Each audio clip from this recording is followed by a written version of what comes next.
Not everyone comes back hoping to be forgiven. Some just want to see their child still alive. Willow's light used to be just an old wooden cabin deep in the woods. Until Hope showed up, no one had taught her how to comfort human. Yet somehow, her silence kept Ellie from falling apart during that first winter. People say dogs don't understand sadness, but Hope lay beside her every night, as if she understood it all too well. The first episode didn't begin with hope. It began with having nothing left to lose. Then Caleb came, bringing shadow and a past he never spoke of. Ellie didn't ask, Caleb didn't explain, but they both stayed. In the storm of episode 3, Caleb admitted he had once been a hunter, not as a confession, but as a pain he could no longer hide. Ellie never said the word forgiveness, but the next day, she handed him the key to the old barn. Sometimes, being allowed to stay isn't about deserving it. It's about someone finally choosing not to close the door again. The autumn afternoon carried a deep golden light, slanting to the pumpkin trellis behind the shelter. Leaves covered the path, no matter how many times she swept. So Ellie gave up. Today, the kids in the nearby elementary school came to visit for a field lesson on how to bandage simple wounds on pets. Hope lay still on the floor mat, letting the children wrap her leg with gauze. Shadow hid behind the cat kennel, only his head peeking out, eyes alert as always. Ellie didn't lecture much. She simply pointed out how to tie a bandage, then stepped back, letting the kids fumble with towels and cotton balls. Outside, the wind rustled through the trees. A stray cat brought in that morning slept curled in the corner of the pen, trembling slightly from the cold. Nothing special, but it was that very ordinariness that brought her peace. Until the sound of footsteps came from the back gate. Not hurried, not heavy, just the soft thud of soles against dry ground, enough to make Hope lift her head. Ellie didn't turn around right away, but when she heard the gentle knock on the wooden fence, not a call, but as if asking permission, she knew. She turned. A man stood there, holding an old canvas bag. He looked to be in his 50s, tall but lean, with graying hair. His face was drawn, eyes deep but clear, and they didn't meet hers. "Do you need someone to help clean the stalls?" he asked. His voice was low, rough from the cold. He didn't give his name, didn't explain, didn't say they'd ever met before. Ellie looked at him for a long time. She didn't nod. She didn't shake her head. She just opened the gate. He stepped in, bowing slightly, like a man unsure if he still had the right to enter this place. She said nothing, just turned back toward the yard, laying out the first aid kit again. Hope stood, took a few steps, then stopped, no barking. Shadow tucked himself deeper into the kennel's corner, but kept his eyes fixed. The man asked nothing more. He just took off his coat, rolled up his sleeves, and quietly began clearing the old straw behind the horse pen. Ellie didn't look at him, but her fingers tightened around the roll of bandage in her hand. No one said the truth aloud. But everything, from a look in Hope's eyes to the door she chose not to close, already knew exactly who he was. He didn't ask what to do next, nor did he act familiar with the place. He simply carried the straw away, as if he'd been doing that for years. Ellie handed out water to the kids, her eyes never drifting toward the stalls. But Hope kept getting up now and then, circling him before returning to her spot, as if checking that he hadn't left. By late afternoon, after the children boarded their bus, Ellie saw him still out back, bent over picking up broken wooden slats. She walked over, not to talk, but because there was one thing she hadn't done all morning. Check the old donkey stall that had sat empty for months. "Don't clean that," she said as she saw him holding the shovel. "I'll do it." He didn't answer, just stepped back half a pace and stood still, as if quietly waiting for the next task. The stall door creaked open, a thin trail of dust rising. Ellie hadn't stepped inside yet when a shape moved from the shadows, a sluggish old animal stepping out. It was the elderly donkey rescued from an abandonment case near the edge of town. He'd been returned to his previous owner 3 months ago. "Charlie," she called, but the donkey didn't look at her. Instead, it walked straight toward the man. He froze as the donkey pressed his head into his chest. Ellie didn't say a word, but she remembered clearly. The file said the donkey once belonged to a man from a mountain region who went missing after selling off his farm. The man slowly raised his hand, touching the donkey's mane, lips barely moving. "You remember me, old boy?" Ellie watched the scene and couldn't name what had just stirred inside her. Pity, anger, or that same old question. Why did he leave and never once look back? But she didn't speak. She simply turned toward the house, turned on the faucet, washed her hands, and set out one more dinner plate on the table. Not for a guest, but for someone who once belonged here. The night wasn't cold, but Ellie still lit the wood stove. In the firelight, everything looked eerily like the old days, except for a man silently mopping the floor near the chicken coop, just a few feet away. She remembered the last time she saw him. A winter morning. He'd said he was going to the market, then never came back. She was 8 then, hair tangled, barefoot at the gate, not knowing that the next time she'd see her father would be with a shovel in hand, cleaning straw at the animal shelter. Shadows stood when the man walked into the kitchen to wash his hands. Hope stayed by the door, unmoving. Ellie didn't look at him, but her voice came across the space between them. Just close enough to hear, not close enough to embrace. "That outlet doesn't work." He nodded, unplugged the kettle, then picked up the broom and continued where he left off. No one said a word about the fact that he was still there after sunset. As Ellie washed the dishes, she noticed a folded piece of paper in his bag near the table, worn, discolored, as if it had passed through many hands. She didn't read it, didn't touch it, but she recognized his handwriting, and she could guess what it was. A letter, maybe an apology, maybe something never meant to be sent. But the strange thing was, she didn't feel the need to read it. She remembered once hiding in an infirmary at the orphanage with a stomachache, while the other kids played outside. Back then, a man had walked by, paused, reached the door, then changed his mind. She hadn't seen his face clearly, just remembered a black coat and the sound of heavy shoes, like the ones he wore today. She used to think she imagined it. Now she wasn't so sure. Ellie opened the daily logbook and wrote briefly.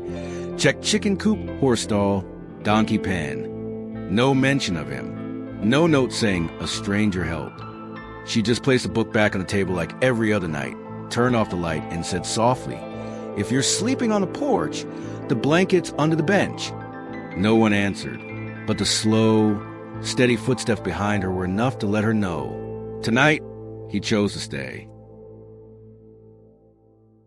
The night had no rain, but the wind from the woods behind the shelter began to shift. Ellie was checking the infirmary windows when she heard the long bray of the donkey from the far stalls. Not a cry of pain, but the sound of someone brushing against old memories. She turned on her flashlight and stepped into the yard, the beam stretching across the stone path, wet leaves crunching beneath her feet. As she neared the stall, she stopped. He was already sitting there. He didn't turn when the light reached him. Didn't explain why he was sitting beside the donkey in the middle of the night. Charlie wasn't lying down, just standing still, his head resting on the man's shoulder, as if the only thing keeping him upright was the breath of the one who once left him behind. Ellie didn't speak. She turned off the flashlight, standing in the dark, watching the two of them like she was looking back at her 8-year-old self. Also standing in the dark. Only back then, no one ever came back. He started to speak, not facing her. "I used to think some things, if left alone long enough, would forget. But you know what, Charlie, I never did." His voice didn't shake, but was dry, like soot in an old chimney. Ellie still said nothing. She didn't have to. A sharp wind swept through, sending leaves across the roof. Hope appeared from the yard, walking slowly to Ellie's side, not barking, just pressing her body close to her leg. Shadow followed quietly behind, then lay down near the porch steps. In that moment, Ellie realized she no longer needed anyone to say, "I'm sorry." She just needed to know If she didn't ask him to leave tonight, would he still be here come morning? She turned and walked back toward the house, not letting him see her face. But inside, she knew this for certain. Not everyone who comes back is looking for forgiveness. Some just want to see their child still alive. And sometimes, the kindest thing to do is let them stay, without asking anything at all. The next morning, Ellie woke earlier than usual. The shelter felt strangely quiet, as if everything was waiting for her confirmed that something had, in fact, happened.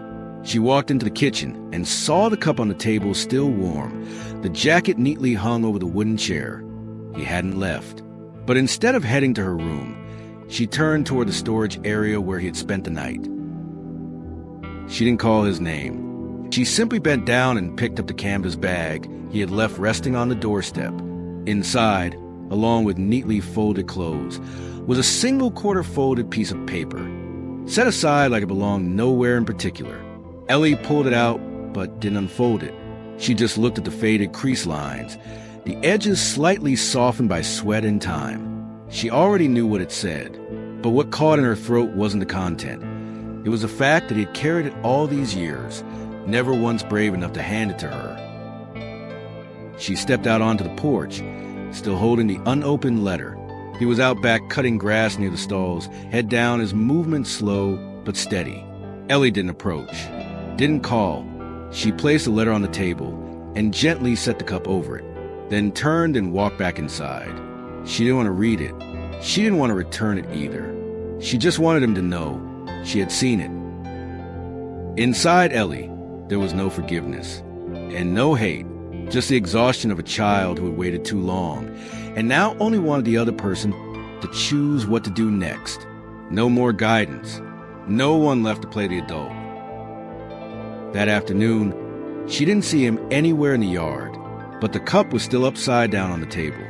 The letter was gone, and by the door, hanging on the hook, there was something new, an old leather lead, the kind used for donkeys, cleaned and placed neatly back, as if it had never carried the weight of anything wrong. That afternoon, Ellie walked out to the backyard, where a new fence had just been finished around the stalls Caleb had been building. Caleb hadn't been around the past few days. He'd gone into town for supplies, and Noah was off with a volunteer group, accompanying Hope to the mobile clinic. The shelter was quiet, with just Ellie, Shadow, and the man sweeping leaves beneath the willow tree.